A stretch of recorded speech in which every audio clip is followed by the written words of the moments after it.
नमस्कार. आज आपण आळूवडी बनवूया.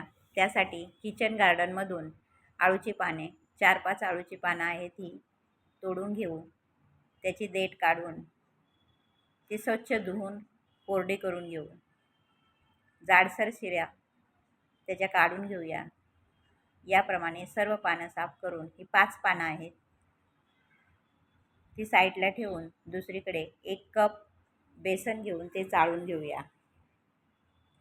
याप्रमाणे बेसन चाळून ते साईडला ठेवून दुसरीकडे मिक्सरच्या भांड्यात आवडीनुसार हिरवी मिरची मी इकडे 6-7 वापरल्या आहेत, 10-12 लसूण पाकळ्या, अर्धा चमचा जिरे,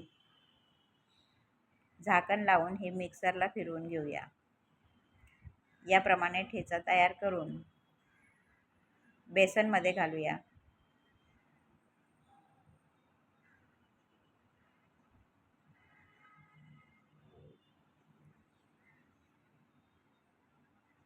यामध्ये पाव चमचा हळद,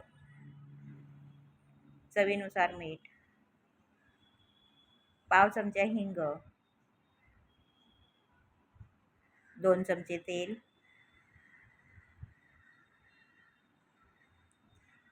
1 चमचाभर लिंबू रस,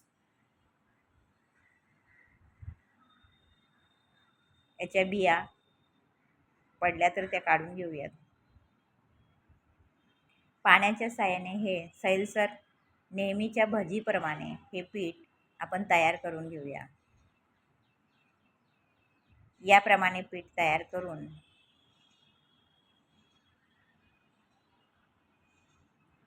आळूचे पान पालथे घालून त्यावर तयार केलेले मिश्रण हे सर्व बाजूने पसरवून घेऊया.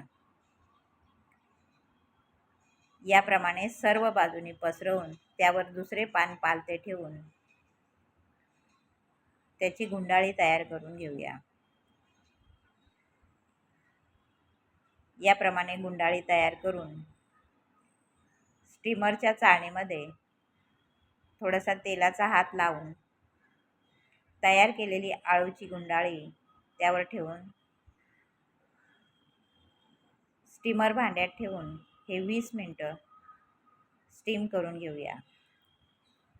स्टीमर गार झाल्यानंतर त्यामधली ही गुंडाळी काढून पाव इंच अशा वड्या त्याच्या कट करून घेऊया.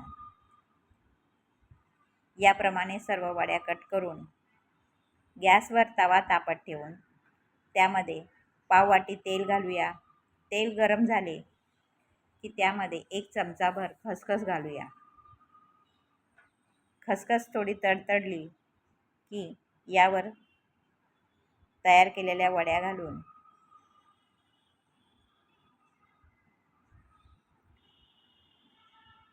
सर्व बाजूने